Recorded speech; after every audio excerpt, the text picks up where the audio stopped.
Topic का नाम है आत्म साक्षात्कार। दो स्त्रियों को आत्म साक्षात्कार। एक बार भगवान दादा के पास दो नई नई स्त्रियां आई थी।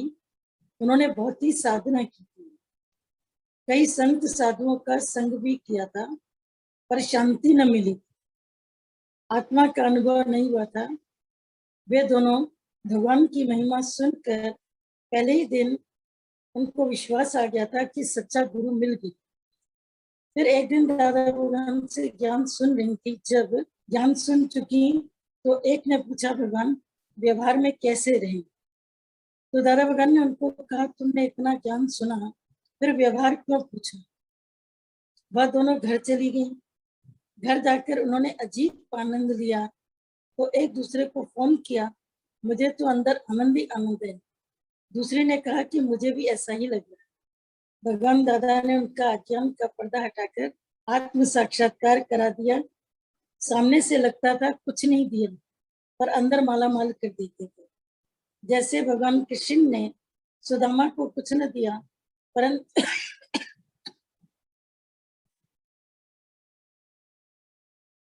परंतु घर पहुंचा तो माला माल हो गया था। ऐसे ही दादा भगवान की वाणी से सबको आत्म साक्षात्कार दिया। मतलब कहने का है कि दादाजी ने मौन में भी और एक सेंटेंस में भी लोगों का उद्धार किया। खाली एक सेंटेंस, सिर्फ एक। तो ब्रह्मज्ञानी का एक शब्द काफी है। यहाँ तक कि ब्रह्मज्ञानी का मौन भी लेक्चरर के लेक्चर से ज्यादा इफेक्टिव है। लेक्चरर लेक्चर करता है आधा घंटा पौन घंटा, व्हील चेयर की तरह है। लेक्चर बैठे, एंजॉय किया और उसके बाद अपने अपने घर जाकर के फिर वही झड़मई झंगमई, वही घर वही बातें।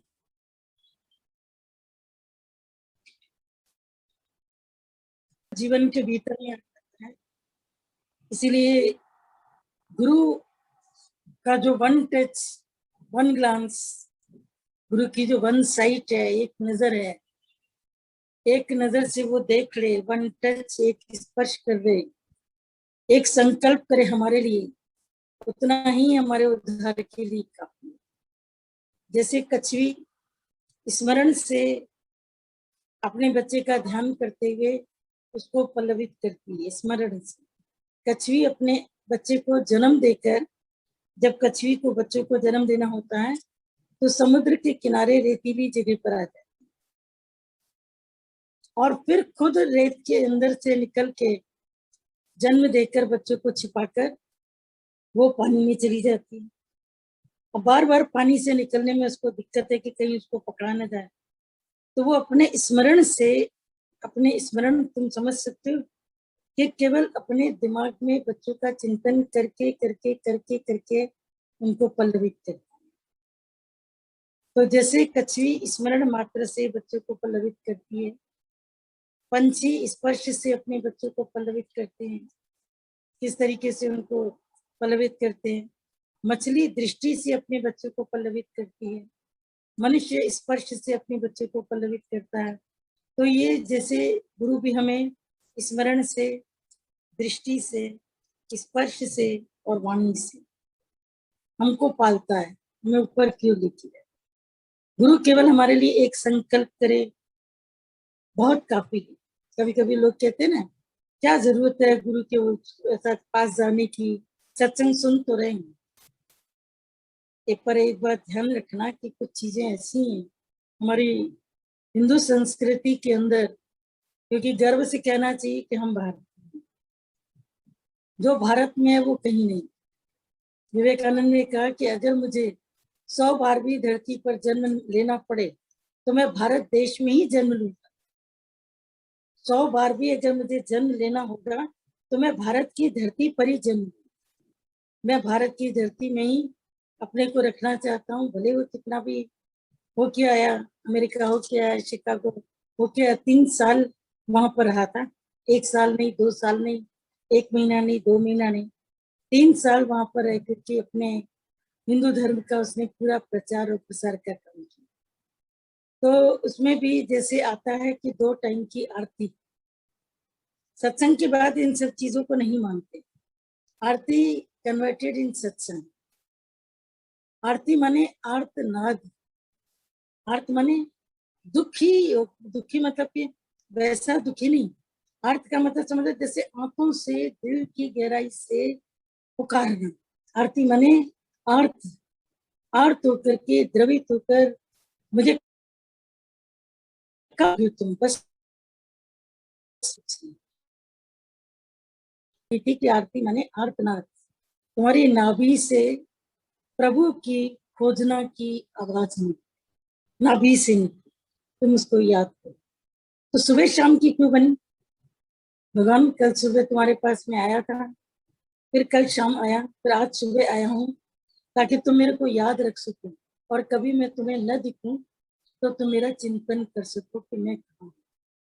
मैं किसी दुविधा में, किसी संकट में, किसी फिजिकल प्रॉब्लम में, तो तुम मेरा चिंतन भी करोगे, मेरा ध्यान भी करोगे, तो मेरे को जीवन के भीतर में मेरा उद्धार। इसके लिए आरती बनी, क्योंकि मूर्ति में भी प्राण प्रतिष्ठा करने के बाद में ऐसा महसूस होता था जैसे मूर्ति नहीं है, स्वयं परमात्मा। अब हमें गुरु मिल गया, तो वो सब चीजें कन्वर्ट, थोड़ी सी डाइवर्ट, चीजें मिटाई नहीं है। अगर कोई ये समझे कि आपकी आरती नहीं, पूजा नहीं, हम बोलेंगे 100% गलत। कौन कहता है कि आरती नहीं? आरती माने सुबह शाम स्मृति करना, गुरु को सुबह शाम सत्संग सुनते, कभी सुबह वाणी तो कभी शाम भजन, कभी शाम रिवीजन, कभी लेटर लिखना। 2 टाइम क्या 3 टाइम भी लोगों का हो जाता है। जब सीनियर सिटीजन जो घर में खाली बैठे हैं, जिनके पास कोई काम नहीं है, वो कहते हैं हमारे पास तो पूरे टाइम सत्संग का ही काम है, हम सत्संगी सुनते हैं, सत्संगी लिखते हैं, सत्संगी खाते हैं, सत्संगी चबाते। मतलब लिखने पढ़ने की उनकी आदत पड़ गई, पहले जो नहीं थी अब आदत। और जिनकी लिखने की आदत नहीं, वो अपनी आदत वाकई डाल लो, उससे तुम्हारा बहुत उद्धार, बहुत कुछ तुम्हें मिलेगा। जिनकी पढ़ने की आदत नहीं है, वो अपनी पढ़ने की आदत डाल दो। ज्ञान पढ़ने से नहीं आता, ये सच है कि एक हर्फ में, एक नुक्ते में जो इल्म का मतलब मिल गया, तो पुस्तकों के बोझ को सिर पर उठाने की आदत। लेकिन इसके लिए भी पहले जलालुद्दीन रूमी तो बनना ही पड़ेगा। जलालुद्दीन रूमी ने कितने ग्रंथ पढ़े थे, कितनी पुस्तकें पढ़ी थी, कुरान शरीफ, कुरान मजीद वगैरह वगैरह, उनके जो कुछ भी उसने सब पढ़ डाली थी। शम्स तबरेज को इसके बारे में पता था। शम्स तबरेज को एक शिष्य की तलाश थी। मैं एक बार बहुत पुरानी कैसेट में, बहुत पुरानी कैसेट थी, उसमें लक्ष्मी भगवान की आवाज थी, उसमें सुना था कि उन्होंने कहा कि गुरु भी जब तपस्या करता है, या गुरु भी जब निराकार परमात्मा की पुकार करता है, तब कहीं जाकर के उसको सच्चा शिष्य प्राप्त होता है। जनवी जुडास वाली बात आपने सुनी, ये सच है कि सच्चे शिष्य यानी पक्के शिष्य प्राप्त होते, जो छोटी छोटी बातों पर डगमगा न जाए, अपने कदम पीछे न करें, विपरीत सोच न रखें, अंतःकरण में कमजोरी न रखे। ऐसा शिष्य मिलना बड़ा मुश्किल। तो शम्स तबरेज एक दिन बहुत ऊपर आकाश की ओर हाथ रख करके रोया था, क्योंकि मंसूर का बेटा है शम्स तबरेज, मंसूर का बेटा। उसने अपने पिता को सूली चढ़ते देखा, और उसका पिता उसको कह के गया था कि तेरे पास भी जिंदगी के बहुत दिन नहीं है। क्यों? क्योंकि तेरी एक ही सजा है कि तू मेरा पुत्र है, और तेरी दूसरी सजा है कि तू मशहूर है, और तेरी तीसरी सजा है कि तू भी अनल हक का नारा ले। इसलिए तेरी भी यही इंतहा होगी जो मेरी हुई, जो मेरा अंत हुआ वही तेरा भी। मंसूर की बातों से शम्स तबरेज बिल्कुल तैयार थे अंदरूनी, लेकिन वो चाहते थे कि जो अनल हक उनके पास में तो खाती है, जो चीज है वो किसी को दे के दे। सच्चा पिता पुत्र को ढूंढता है, ये ऐसा पुत्र जो मेरी जमीन जायदाद, जो मैंने कमाया, जो मेरी दुकानें, जो मेरी नाम की कमाई, जो खानदानी कमाई, यानी समाज के अंदर जो मेरी रविश है, जो समाज के अंदर मेरी पैमाइश है, उन सबको संभाल। और वो बेटा जब उसके पास होता है तो पिता गर्व से कहता है मुझे कोई मौत का डर नहीं, मेरा बेटा बेटा। पर जिस बाप के पास ऐसी औलाद नहीं होती है, पैसा उड़ाने वाली होती है, खानदान को नीचे करने वाली होती है, खानदान को लो डिग्निटी लेके जाती है, उस औलाद के लिए पिता को कितनी चिंता कि मेरी औलाद तो हुई, इसे तो मैं बे औलाद अच्छा। एकदम से पिता लोग कहते हैं इसे तो बे औलाद अच्छा। इसी तरीके से गुरु को भी जरूरत होती है ऐसे अपने भक्तों की जो सच में निर्माण होकर उसके राह पर चलें। कहीं पर भी वो अपनी शान शौकत में, अपनी हवस में, अपने अहंकार में किसी को दबाए नहीं, किसी को अपने पांव के नीचे नहीं रखें, उनको सबको हक देते हुए आगे बढ़े। जैसा वो खुद है वैसे उसके बच्चे बने, वैसे उसके सुनने वाला सुनाने वाला वैसे। शम तबरेज का कोई बेटा तो था नहीं, कोई भी उसको ऐसा नहीं मिला, ऐसा कोई शिष्य भी नहीं मिला। उसने जलालुद्दीन रूमी का नाम बहुत सुना। तलाश करते करते करते करते वो बलक के शहर में आया। पीछे शहर ये प्ले हुआ भी था, हो सकता है कि हम सिटी का नाम थोड़ा भूल गए, ये सब शहरों के नाम थोड़े अजीब हैं। बलक के शहर में आया तो वहां पर जलालुद्दीन रूमी का पता चला कि नहीं करेंगे। तब जलालुद्दीन रूमी की खोज की और जलालुद्दीन रूमी मौलाना रूमी के नाम से जाते। वो खुद लोगों को उपदेश देते थे, खुद लोगों के एक तरीके से करना चाहिए कि ऊंची पदवी के ऊपर, शिक्षक की पदवी के ऊपर वो बैठे थे। वो उनको नसीहतें देते, उनको खुदा की बंदगी कराते, प्रार्थनाएं कराते, बहुत कुछ कराते थे। तो सब उनको मौलाना रूमी के नाम से जानते थे और उनका किताबी ज्ञान जबरदस्त था, जबरदस्त। इतना जबरदस्त किताबी ज्ञान था कि वो कहीं से भी किसी भी टॉपिक के ऊपर बात कर सकते। अभी भी कभी अगर तुम जलालुद्दीन रूमी को पढ़ो तो शम्स तबरेज से ज्यादा जलालुद्दीन रूमी का नाम तुम्हें अपने यूट्यूब में, अपनी बुक्स में या अपने न्यूज़पेपर्स में, चैनल्स में जलालुद्दीन रूमी का नाम तुम्हें सुनाई देगा।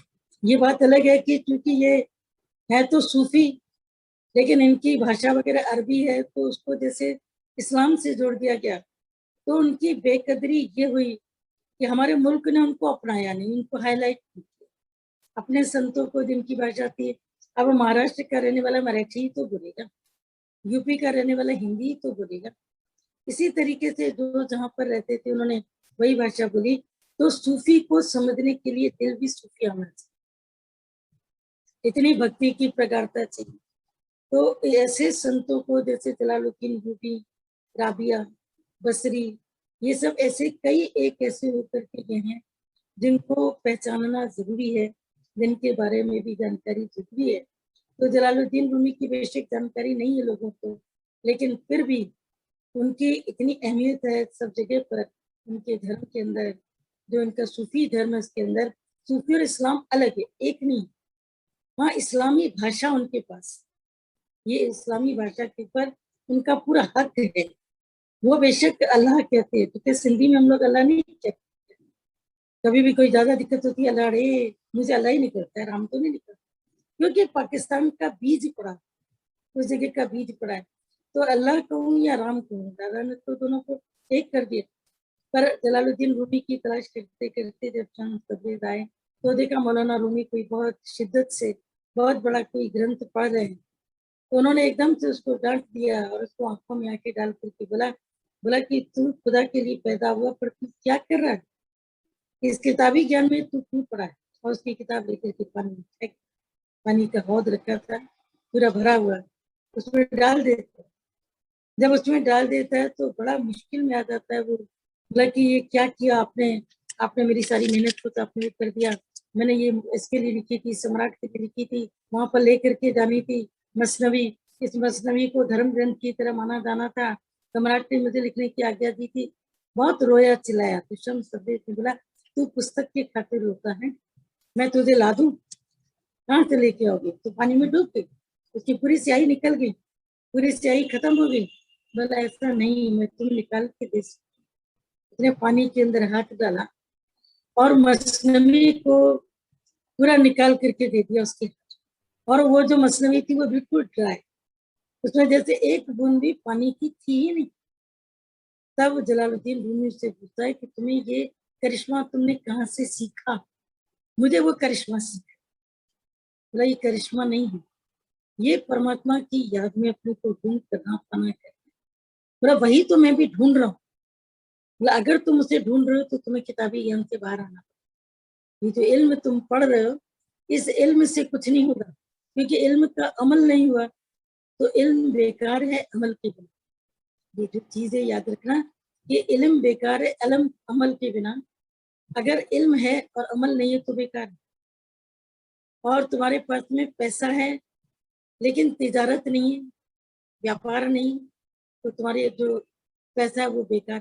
कितना भी तुम्हारे पास में धन है लेकिन तिजारत नहीं, यानी इस पर तुम कोई व्यापार नहीं करते, कोई लेन देन नहीं करते, उसको आगे की तरफ पैसे को नहीं लेके जाते हो, तो ऐसा पड़े पड़े खाक में मिल जाता है, या किसी चोर के हाथ पड़ता है, या ढोंगी उसको छीन के लेके जाते हैं, या गलत आदमी लेके जाता है कि इंटरेस्ट ज्यादा दूंगा और वो तुम्हें पलट करके नहीं देता। तो ऐसा पैसा भी किसी काम तो नहीं आता है। तो इल्म अमल के बिना बेकार है, अगर उसमें अमल नहीं है। इसी तरीके से धन है, मालो शौकत है, सब कुछ है, लेकिन उसमें तिजारत नहीं है, व्यापार नहीं, तो वो तिजारत के बिना वो बेकार, बिल्कुल ही एकदम ही बेकार। तो आखिर पूछता है कि मुझे कैसे ये फना का ज्ञान कैसे, तो वो उसको बोलता है कि उसके लिए तुम्हें संग करना पड़ेगा। न किसका, न जिसका तुम संग। और ये कह के केवल शम्स तब्रेज़ ने उसकी आंख में आंख डाली, दृष्टि से प्रहार, दृष्टि से उधर, केवल उसको आंख से आंख मिलाई, और जलालुद्दीन रूमी के दिल में जैसे पूरा शम्स तब्रेज ऐसे छा गया, ऐसे छा गया, ऐसे छा गया कि हर वक्त उसकी जुबान पे शम्स शम्स शम्स। उस समय पर कोई गुरु कोई पदवी या इन सब नामों को भी दे करके अलग करके पुकारना मना होता था, क्योंकि उससे संदेह पड़ता था कि ये कौन सी धर्म को बिलोंग करने जाता है। तो इसलिए वो शम्स नाम ही लेता था, शम्स शम्स पूरा दिन करता था। और धीरे धीरे करके जो मौलाना का उसका पद था, वहां पर जाकर के जो टीचिंग्स देता था अल्लाह के नाम की, उसने वो भी बंद कर दी। तो लोगों ने समझा कि शायद अब ये समाज से निकल गया, ये बेगैरत हो चुका है, तो उसको सजा कैसे दे मौलाना को। ना मौलाना को सजा देने से बेहतर है उस शम्स को सजा दो जिसने इसको जादू किया। तो एक बार मौलाना का बड़ा बेटा तो उससे नाराज होता है, उसने शम्स को, मौलाना को थोड़ा इधर उधर करके खाने में कुछ मिला के बेहोश करके शम्स को कई लोगों से जबरदस्ती अपने राज्य से बाहर फिकवा दिया। और फिकवाने के बाद में उसको तसल्ली नहीं हुई, उसने उसके शरीर के ऊपर गुड़ लपेटा, और गुड़ लपेट करके कुत्तों के, कुत्ते जो होते हैं वो गीले गुड़ पर की जो सुगंध है, क्योंकि उनकी घ्राण शक्ति बहुत तेज होती है, स्मेल ग्लैंड इसकी बहुत तेज होती है, तो कुत्तों को जैसे ही ये सुगंध मिली, यानी गुड़ उनका एक भोजन ही है, और बहुत तेज गीले गुड़ की सुगंध फैलती है, तो उसकी गंध जैसे ही कुत्तों को मिली तो न जाने कितने कुत्ते एक साथ में शम्स तबरेज के ऊपर टूट पड़े और उसके शरीर की बिल्कुल चिंदी चिंदी करके खत्म। मौलाना रूमी को जब पता लगता है तो वो बहुत चिल्लाता है, बहुत रोता है, बहुत परेशान होता है। आखिर में ख्वाब में शम्स उसके पास में आता है, और ख्वाब में आकर के बोलता है कि मैं तेरे पास में हूँ, तुमने जो इल्म हासिल किया था अब उस इल्म को तू लिख, तू पढ़, फिर मसनवी बना, और जाकर के अपने राजा को दे के आ, अपने सम्राट को दे करके आ, लेकिन अब तेरे इल्म में अमल की ताकत पैदा, यानी ऐसी ताकत पैदा होगी कि जो भी तेरी मसनवी को पढ़ेगा, मसनवी माने ग्रंथ, हमारे में जिसको ग्रंथ कहते हैं उसमें उसको मसनवी, मसनवी माने जो मसीह के द्वारा लिखी गई, मसीह बोलते हैं स्याही, तो मसनवी जो भी कोई पढ़ेगा उसके ऊपर वो चलेगा, पहले जो तुमने लिखी थी उसके ऊपर कोई चलने वाला नहीं, लेकिन वो अंत तक शम्स शम्स करता रहा। और जैसे शम्स ने अनलक किया तो अनलक ये भी करता रहा। तो जलालुद्दीन रूमी ने आगे चल करके शम्स तबरेज के नाम को रोशन किया और उसकी परंपरा को कायम। ब्रह्म ज्ञानियों का खानदान क्या है? ज्ञान, खानदान को कायम रखना, यानी इस जनरेशन को कायम रखना।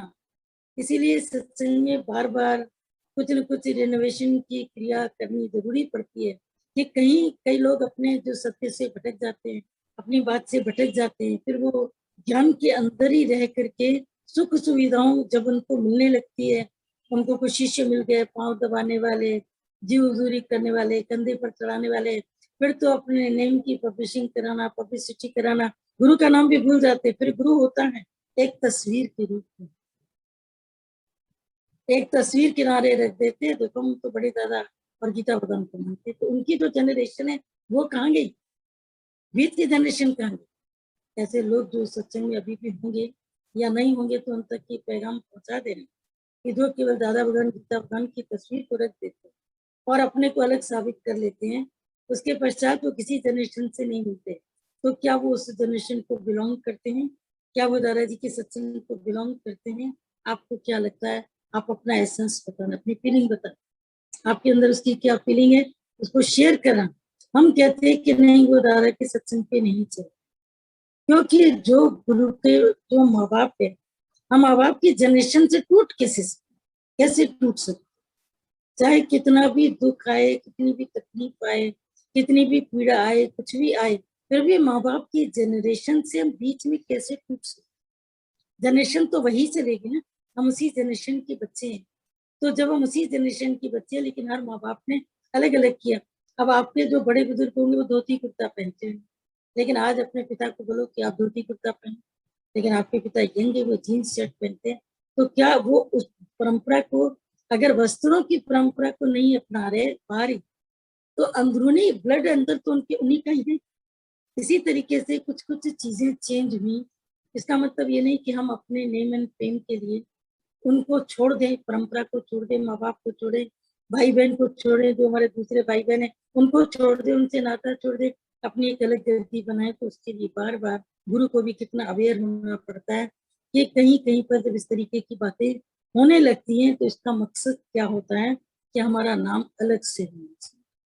अलग से नाम कभी भी मत चाहो, मत चाहो। नाम की ख्वाहिश डुबो देगी, नाम की ख्वाहिश बेनाम कर देगी। कुछ लोगों के दिल में तुम धड़कोगे नाम बन करके, लेकिन जो गुरु के दिल में तुम्हारी जगह बननी थी, वहां से तुम हट गए, वहां से तुम हट गए। पूरी कायनात तेरी होगी, लेकिन खुदा की रहनुमाई नहीं तो कुछ भी नहीं। ऐसे गुरु की जो हमारे ऊपर कृपा होती है, अगर वो नहीं है, और बाकी मैं पूरी कायनात के अंदर में अपना नाम का झंडा परचम फैलाता जाऊं, फैलाता जाऊं, फैलाता जाऊं, क्या फायदा? ऐसे नेम एंड फेम से क्या फायदा? गुरु का आशीर्वाद जो जीवन में काम करता है, उसकी जो नजर काम करती है, तो तेरी इको ही नजर मेरे लखा दे, मेरे लखा दे मरस, लेकिन तेरी अख शमशीर मरस। ये पुराने भजन गाने वाले लोगों को हम इनवाइट करते हैं जूम में, कि जो इन पुराने भजनों को उसी लय, उसी तलीमता, उसी तन्मयता से गा सके। ये भजन जब गाया जाता था, तो लोगों की उस समय हम देखते थे समझ तो इतनी नहीं होती थी, इसीलिए हमने सत्संग का नाम रख दिया था रोने वालों का सत्संग। और चिढ़ते, हम इस सत्संग में नहीं आए, हम गुरुद्वारे चले जाएंगे, मंदिर जाएंगे, इस सत्संग में नहीं, ये सत्संग रोने वालों। जब भजन चलता रोना शुरू हो जाता, गुरु का पत्र आता है, एक किसी का नाम नहीं है तो उसने रोना शुरू कर दिया, और किसी का नाम है तो उसने खुशी से रोना शुरू कर दिया। तो रोते ही रोते क्यों, हंसते क्यों नहीं? हंसे न हंसे खामोश रहे, कोई जरूरी नहीं कि खिलखिला करके हंसो।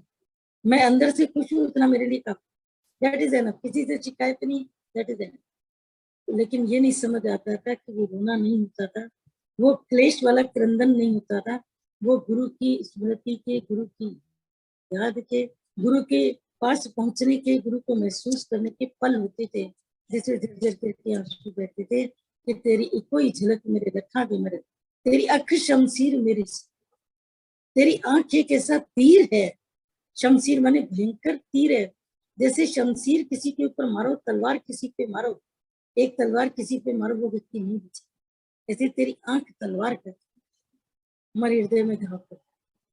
तो इस तरीके से दादा भगवान ने भी कैसे उन दो स्त्रियों को केवल बोला कि तुम घर जाओ, और घर जाकर के तुम चिंतन करो कि तुम देह नहीं, तुम शरीर नहीं। वो घर गई और उनको एक अद्भुत आनंद, जैसे दादाजी ने एक शब्द कह के बहुत कुछ उनका चुराया। तो सचमुच में जो सतगुरु होते हैं वो चोर होते, वो वित्त चोर होते हैं, ये चित्त चोर होते हैं। और चित्त चोर तो होते हैं, पर फिर भी इनकी चोरी उससे भी बड़ी होती है, वो वित्त चोरी करके निकल जाते, पर ये चित्त को चोरी करके निकलता भी नहीं। आंख में आंसू देता है, उन आंसुओं को भी चुराता है, हमारे जीवन के दुख चुरा के ले जाता है, यहाँ तक कि हमारी तकदीर से मौत की लकीरें भी चुराता है। बहुत सारी चीजें चोरी करते। गुरु एक बहुत बड़ा चोर है, और ऐसे चोरू, ऐसे जो पोरू हैं, उनको हम लोग वेलकम करते हैं कि जी जी आया से पोरू पूरे व्या सब चिंता। ऐसे पोरू यानी कि ऐसे डाकू जो डाका डालने के लिए आए, हमारी चिंताओं पर डाका डाल के गए, चिंताएं दे के गए, ऐसे डाकुओं का हम वेलकम करते हैं, आदर से। तो जीवित गुरु का होना, लाइव गुरु का होना, लाइव गुरु से कनेक्टेड होना, गुरु को महसूस करना भी बहुत अच्छा है। पर गुरु लिविंग में हमारे सामने हो, और सामने वो जिनको भी रख करके गया है, उनके प्रति भी हमारी आदर इज्जत उतनी ही बनी। प्रेम, आदर इज्जत के साथ में प्रेम, क्योंकि प्रेम में अगर कमी आए, नहीं वो ऐसा करती थी, ये नहीं, वो ऐसे थोड़ी थी, ये ऐसे। एक दिन की बात है, मैं आपको बताया कि दादाजी बैठे थे, शायद ग्लैमर में ही थे, मेरे ख्याल ग्लैमर का ही वाकया है। ग्लैमर में ही बैठे थे, तो किसी ने आकर के गीता भगवान किससे बात की कि गीता भगवान के टाइम पर ऐसे होता था।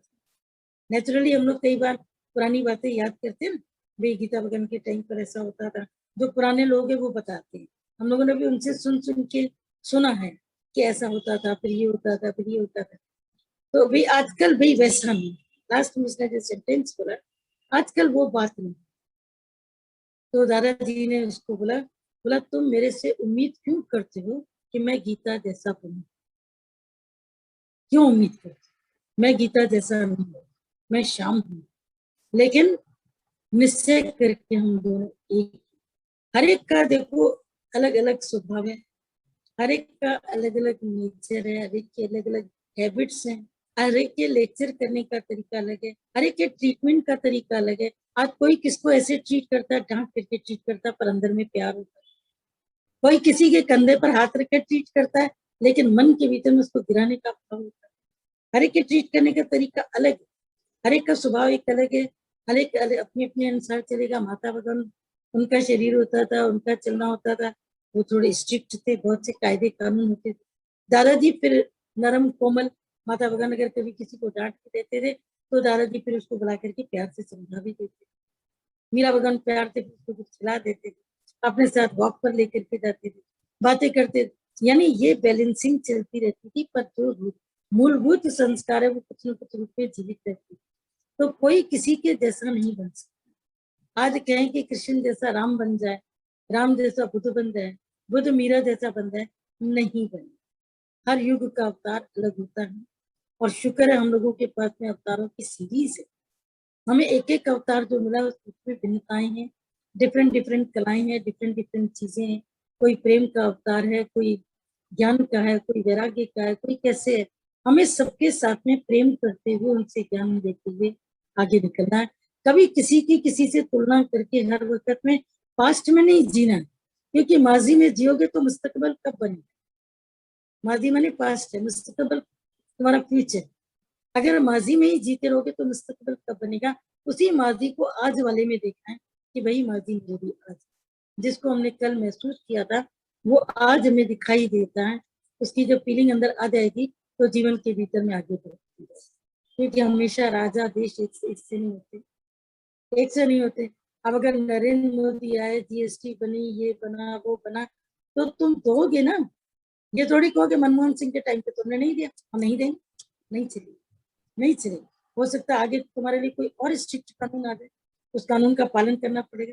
उस राजा का, उस देश का, उस परंपरा का जो समय के नियम कायदे बनेंगे, उनका पालन करना। तो मन को हमेशा एकाग्र रखो, और गुरु जिनके साथ भी हम रहते हैं, उनको चाहिए कि वो सबको प्रेम से लेके चले, और हमें चाहिए कि हम उनके साथ में प्रेम से चले, झुककर चले, नम्रता से चले।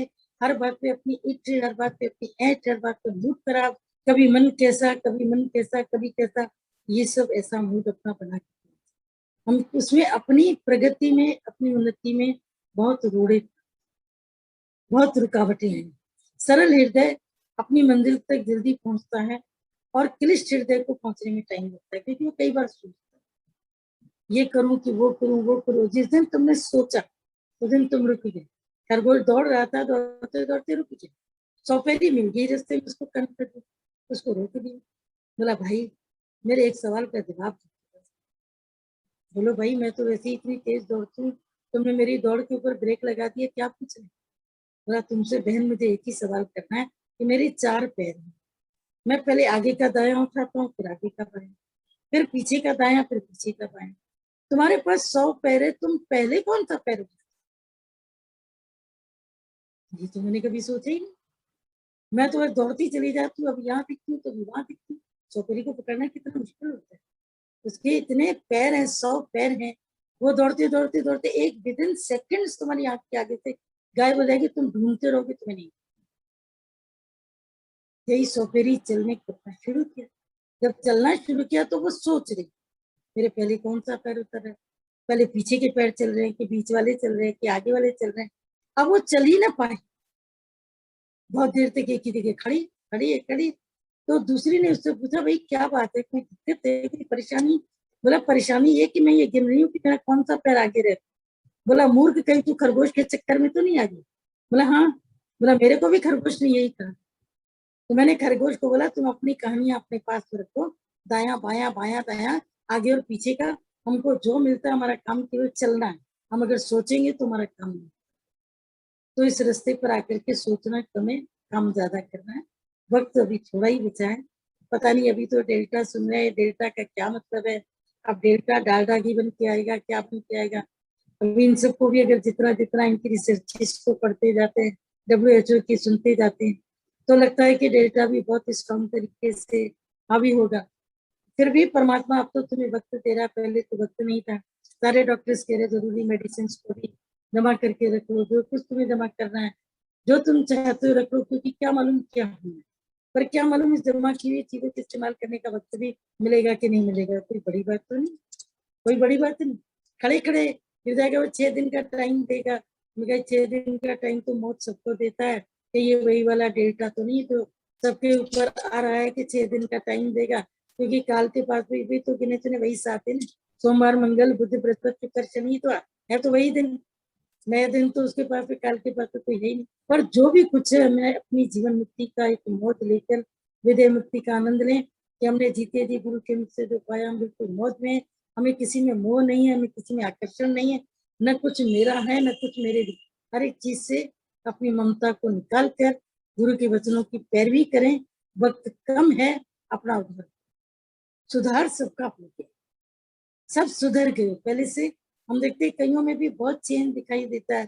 पहले जितने एग्रेसिव होते थे, पहले एक्शन का रिएक्शन देते थे, नाराज होते थे, चीखते थे, चिल्लाते थे, बहुत चेंज, यानी सुधारा हो गया है। लेकिन सुधारे के साथ में जो उधार होना चाहिए, जो उधार होना चाहिए, उस उधार में अभी भी बहुत कमी है।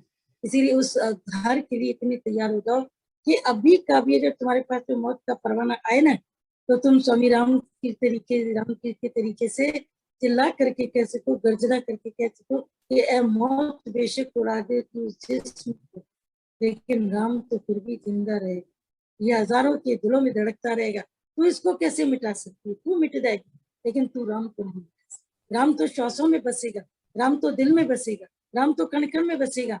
स्वामी राम जी के पास जब मौत आई, तो मौत ने कौन सा काम किया?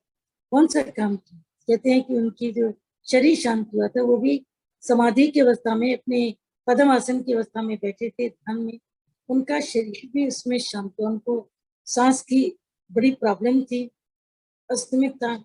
यही सेम प्रॉब्लम बोलने वालों को शायद ऐसी प्रॉब्लम ही हो जाती है, क्योंकि सारी कंटिन्यूस जब बात करते हैं तो पोल्यूशन का जो कण होते हैं वो उसमें अंदर चिपकते जाते हैं। इसीलिए आपने देखा होगा कि जो बड़े साधु संत होते हैं, वो अपने बनाने का बैठने का उनका एक बिल्कुल पारदर्शी, बिल्कुल महीन शीशे का एक केबिन होता है, जो आप समझ नहीं पाओगे कि वो शीशे का केबिन, आपको शीशा दिखेगा ही।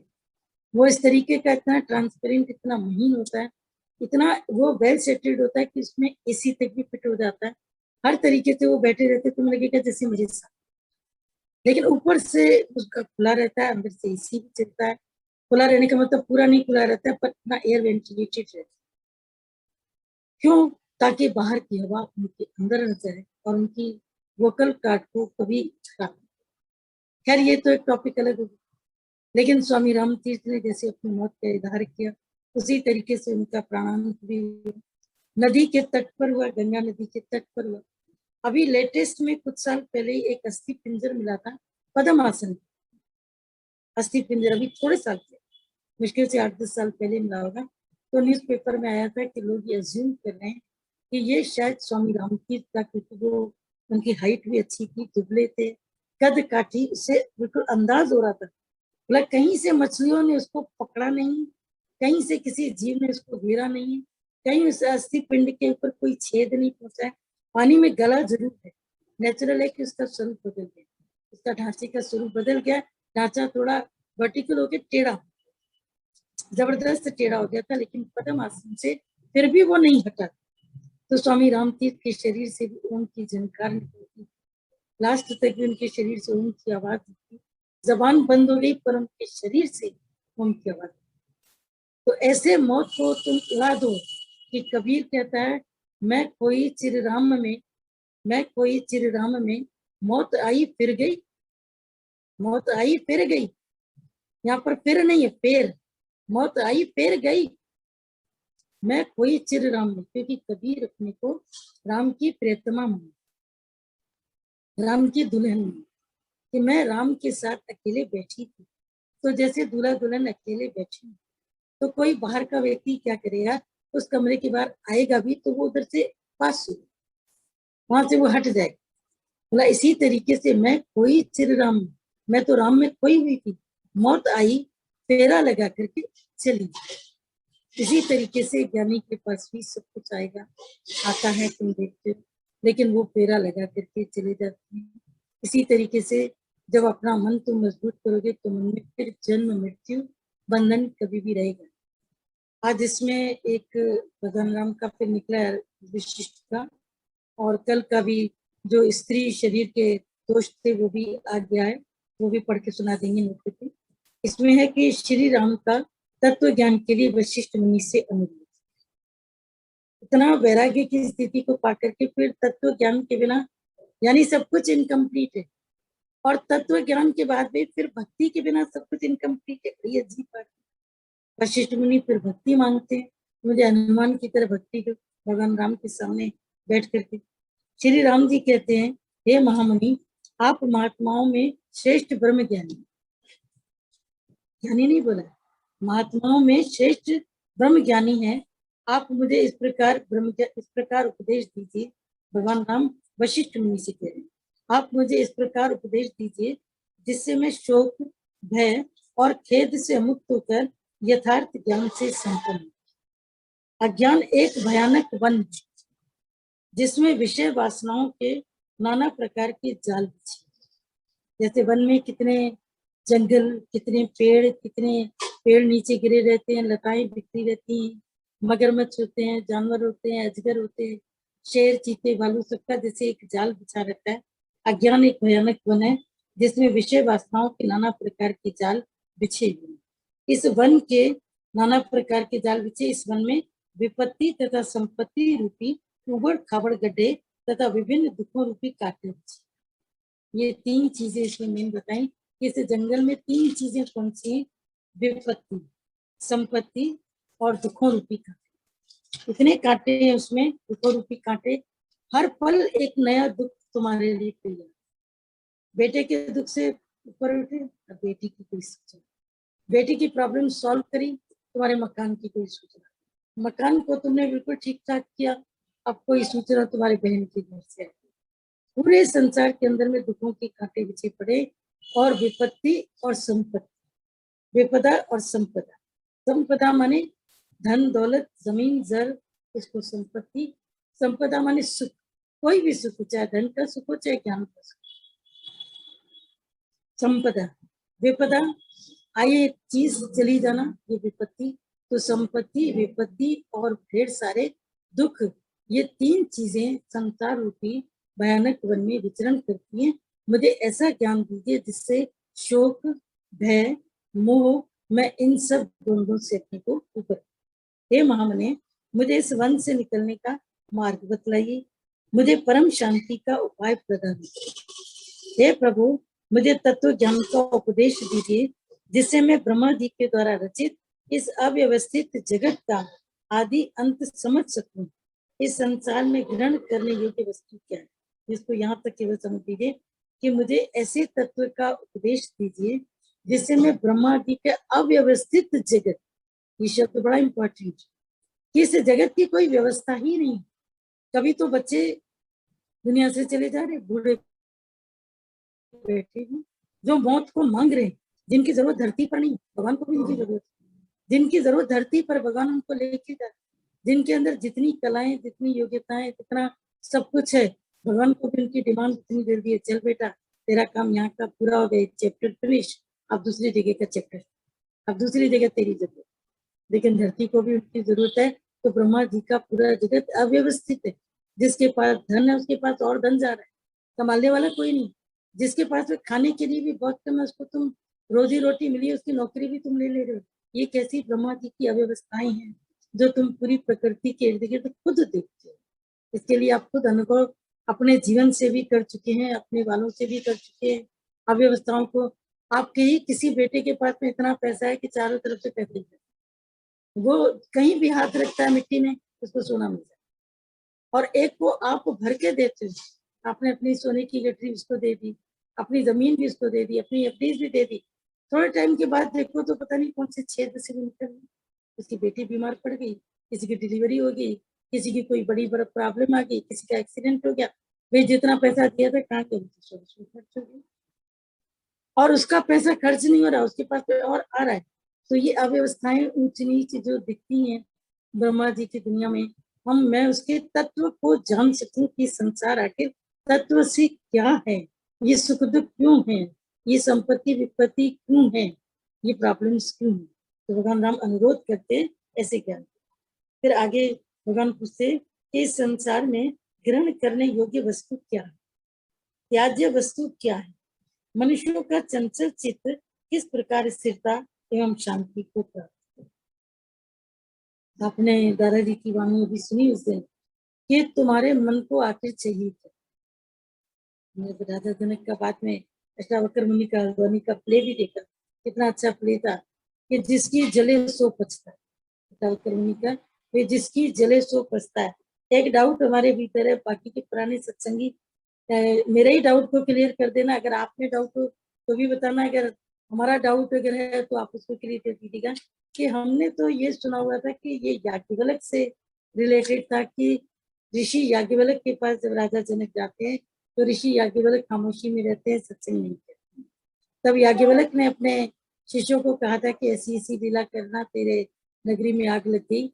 और याज्ञवल्क्य को जब आकर के कहते हैं, तब बाद में याज्ञवल्क्य बाकी के अपने शिष्यों को उपदेश देते हैं कि राजा जनक की नगरी उसकी नहीं, उसने तन मन धन सब गुरु को समर्पित किया।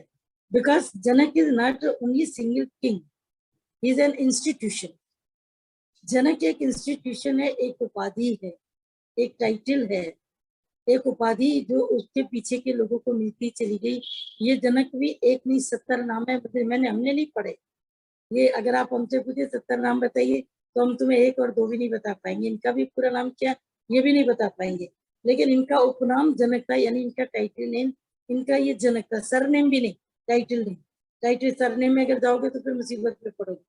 टाइटल नेम इनका जनक था जो इनको प्राप्त हुआ था, और वो भी किसी महात्मा के द्वारा। बहुत उन्होंने कोई तपस्या की थी इनके पूर्वजों ने, जिससे उनको जनक की नेमी नेमी जनक के नेम थे, नेमी संत थे, उनको ये उपाधि प्राप्त हुई थी जनक की। और उसका पूरा शायद महाभारत में व्याख्यान आता है, कहीं पढ़ के आपको फिर बताएंगे अगर पढ़ने में आया तो। पर ये शायद याज्ञवल्क्य से रिलेटेड था। पर जो भी था उसमें मुख्य मतलब क्या था सार, कि जिसकी जले सुपस्ता, जिसकी नगरी जली, गुरु की नगरी जली है ना, उसने गुरु को दे दी तो वो पसंद। तो जो गुरु को ऐसे दे देता, जनक ने जैसे अपना सब कुछ गुरु को दे दिया, सब कुछ दे दिया, बस इसी तरीके से जब आप भी सब कुछ अपना गुरु को दे देते हैं तो बाकी आपके पास में क्या बचता है, क्या और कुछ भी नहीं बचता। सब कुछ आप गुरु को दे दो तो गुरु अपनी भक्ति उंडेल देता है, वैराग्य उंडेल देता है, ज्ञान उंडेल देता है। फिर एक बार देखे तो देखो, सौदा बहुत सस्ता है, कच दे बदले सच प्यार, पर फिर भी मन अपना जो कच्च है ना, कांच, वो भी नहीं देना चाहिए, अपनी कच्चाई भी नहीं देता। मैं यहाँ कमजोर हूँ, या मेरा मन चल रहा है, या मेरे को दुख, वो भी नहीं देगा। अपने को इतना बड़ा चढ़ा, हम तो भी कुछ भी नहीं, हमको भी ये नहीं लगता हमको, और जो लगेगा उसे पूछोगे क्यों लगे, तो नेचुरल है ना। गुरु जी तो कहते हैं हम कोई डेट थोड़ी, कोई दीवार थोड़ी, लगेगा तो सही। यानी उनका मन को ज्ञान और अज्ञान के बीच का डिफरेंस ही नहीं पता है। उनको ज्ञानी अज्ञानी का जो भेद है वही नहीं पता है, कि ज्ञानी कैसा होता है, अज्ञानी कैसा, मैं कैसा हूँ, मुझे कैसा होना है। इस संसार में ग्रहण करने योग्य वस्तु क्या है, त्याज्य वस्तु क्या है, मनुष्य का चंचल चित्त किस प्रकार स्थिरता एवं शांति को प्राप्त करे। इन्होंने भगवान राम ने वशिष्ठ मुनि से 3 प्रश्न पूछे। पहला प्रश्न पूछा है कि इस पूरे संसार में ग्रहण करने के योग्य क्या है, दूसरा त्यागने के योग्य क्या है, और तीसरा चंचल मन को स्थिर कैसे किया। चौथा कोई प्रश्न नहीं पूछा कि मैं राजा दशरथ को कैसे खुश करूं, मैं कैसे इस प्रकार से चलूं, किस तरीके से जीऊं, कुछ भी उन्होंने कोई भी प्रश्न नहीं किया, क्योंकि राजा दशरथ उस समय बहुत दुखी थे। इनका वैराग्य का हाल देखकर, इनका जर्द चेहरा देखकर, इनकी चाल में वैराग्य की स्थिति देखकर राजा दशरथ बहुत ज्यादा दुखी थे। तभी तो दोनों को बुलाया, एक तरफ से विश्वामित्र को और दूसरी तरफ से वशिष्ठ को। तो योग गुरु वशिष्ठ मुनि जब उनके पास बैठते हैं तो भगवान राम कहते हैं कि मुझे आपसे तत्व ज्ञान चाहिए, आप मुझे कृपया ये बताएं त्यागने योग्य क्या है, ग्रहण करने योग्य क्या है, चंचल मन के ऊपर स्थिरता को कैसे प्राप्त किया जाए। हे मुनि, कौन सा ऐसा उपाय है, क्या गति है, कौन सा चिंतन है, क्या आश्रय है, तथा कौन सा साधन है जिसकी साधना से जीवन अमंगलकारी न हो। जीवन अमंगलकारी यानी जीवन लिया, शरीर लिया, और शरीर से कोई कल्याण नहीं हुआ, इस शरीर से कार्य लेकर के कल्याणकारी नहीं बने, तो कल्याणकारी जीवन से काम नहीं हुए, कल्याणकारी शरीर न बन पाया, तो ऐसा जीवन कैसे भी, कोई भी जीवन अमंगलकारी हमारा न बने। मतलब शरीर भी लिया, बुद्धि मिली, विवेक मिला, लेकिन मंगल नहीं हुआ, हमारा कल्याण नहीं हुआ, तो कल्याण का मार्ग इसमें भगवान राम वशिष्ठ मुनि से पूछते। यह नश्वर संसार निरंतर दुखों से परिपूर्ण और नीरस, कृपया यह बतलाएं कि यह किस उपाय से ज्ञान से निवृत्त हो, परमानंद रूप उत्तम स्वाद से युक्त हो जाता है। ये सेंटेंस कंटिन्यू है। कृपया यह बतलाएं कि यह किस उपाय से अज्ञान से निवृत्त हो, परमानंद रूप उत्तम स्वाद से युक्त हो जाता है। वह संसार नीरस, लेकिन कौन सा ऐसा उपाय हो जिससे मन रस में आ जाए, अमृत रस का स्वाद करे, अमर रस को चखे और संसार की नीरसता का त्याग करे। मन कभी कभी आपको देखो नीरस हो जाता है, कभी कभी दुखों के अंदर, कभी सूचनाएं सुन के, इंफॉर्मेशन सुन के, कभी बिल्कुल चित्त नीरस होता है। इधर देखो कुछ नहीं, उधर देखो कुछ नहीं, बिजनेस कुछ नहीं, यहाँ ये दिक्कत, वहां ये दिक्कत। अच्छा कोरोना नहीं था तब कौन से रस में रहते थे, तभी तो नीरस ही थे। आज तो स्थिति खराब है, तब कौन सी स्थिति है। जिसका नीरस रहने की आदत है वो अच्छी परिस्थिति के अंदर भी नीरस। भगवान राम बता रहे हैं कि ये संसार नीरस है, तो इसमें कौन किस प्रकार से रसा स्वादन, किस प्रकार से रसमय अवस्था, मन की रसमय अवस्था को प्राप्त कैसे किया जाए, आनंद रूपी रस को कैसे प्राप्त किया जाए। यह मन रूपी चंद्रमा काम से कलंकित हो रहा है, इसे किस विधि से और साधन से धोया जाए कि उससे अत्यंत निर्मल और आनंदमयी चांदनी का उदय। जैसे चंद्रमा के ऊपर राहु केतु जब बीच में आ जाते हैं, पृथ्वी बीच में आ जाती है, तो चंद्रमा पर काली छाया, तो कहते हैं चंद्रमा को राहु ने डस। ये तो सबको पता ही है कि जब अमृत बटा था तो राहु केतु चले गए थे, इसलिए विष्णु मोहिनी रूप में जब बट रहा था तो राहु केतु चले गए। बाद में तो भगवान ने इनको पहचान लिया, इनकी गर्दन काटी, लेकिन गर्दन काटने के बाद भी में अमर तत्व इनके गर्दन के नीचे तक जा, तो इनके अंदर से आवाज आई कि आपने चाहे हमारी गर्दन काटी है, लेकिन अमर तत्व हमको पहुंच चुका है। और इस अमरता की वजह से राहु केतु ऐसे बन गए ग्रह के रूप में कि ये ग्रह के रूप में बिल्कुल लटक गए और चंद्रमा प्रकृति के बीच में आ जाते। एक साइंटिफिक रीजन है, राहु केतु भी ग्रह, बहरहाल जो भी कुछ है, ये एक तरीके से उनके बीच में आ जाते हैं, तो पृथ्वी बीच में आती है तो चांद का जैसे कलंक दिखता है, ये चांद काला हो, चांद के ऊपर कलंक रखी, पर चांद के ऊपर कलंक नहीं लग सकता, चांद उज्जवल है। पर भगवान राम कह रहे कि कामना रूपी जो ऐसा राहु है ये मुझको कलंकित कर रहा है, मेरे चित्त को कलंकित कर, किस तरीके से मेरा चित्त उज्जवल हो जाए, इस कलंक को छोड़कर, कामना के कलंक को छोड़कर उज्जवल कैसे। अतः हे महात्मन, जन्म मरण आदि दुखों से रहित, देह आदि उपाधि से शून्य तथा भ्रांति रहित वह महान विश्रांति दायक पद कौन सा। मतलब सुख और दुख बहुत है, अशांतियां बहुत है, इनसे अलग हट करके विश्रांति, विश्रांति माने महाशांति, जहां पर शांत कहने की भी जरूरत नहीं, शांत शब्द भी गायब, शांत अवस्था भी गायब, बस केवल है, बी, ओनली बी, विश्रांत अवस्था को प्राप्त। विश्रांतदायक पद कौन सा है, जहां पर पहुंच जाने से शोक का अभाव हो जाता है और जनक जैसा जीवन मुक्त होकर विचरना किया। ये इम्पोर्टेंट सेंटेंस है, हमें लगता है शायद हमने भी योग वशिष्ठ, लोग कहते हैं आपने पढ़ी है, पर शायद अगर पढ़ी होती तो कुछ तो वेदे में होता नहीं।